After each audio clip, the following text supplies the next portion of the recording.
এই পদ্ধতিটি এক পুলি নামে পরিচিত টেন্ডন শীথের চিকিৎসা করে। বাকিয়ে প্রসারিত করতে পারেন। আপনার আঙুল বা বুড়ো আঙুল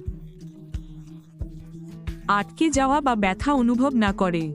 শুরু করার জন্য আমরা আপনার আঙুল অসাড় করে দিই। আপনাকে আরাম বোধ করানোর জন্য বা ঘুম পাড়ানোর জন্য আমরা আপনাকে ওষুধ দিতে পারি।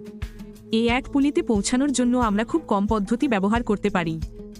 আমরা আপনার ত্বকে ছেদনের মাধ্যমে এটি পৌঁছাতে পারি, অথবা আমরা আপনার ত্বকের মধ্য দিয়ে সূচে এক পুলিতে নিয়ে যেতে পারি।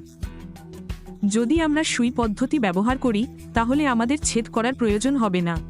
এখন আমাদের এই টেন্ডন শীথটি পরিবর্তন করতে হবে।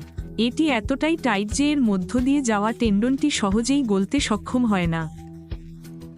সমস্যা সমাধানের জন্য আমরা কাটিং ডিভাইস বা সূচের ডগা ব্যবহার করি। সাবধানে শীথটি খুলুন। এটি একটি বৃহত্তর পথ তৈরি করে। এটি আপনার টেন্ডনকে ধরা না পড়ে সামনে পিছনে গ্লাইড করার জন্য আরও জায়গা দেয়। এটি সম্পন্ন হলে আমরা যদি ছেদ তৈরি করে থাকি তবে তা বন্ধ করে দিই এবং আপনার হাত ব্যান্ডেজ করি। নিরাপদ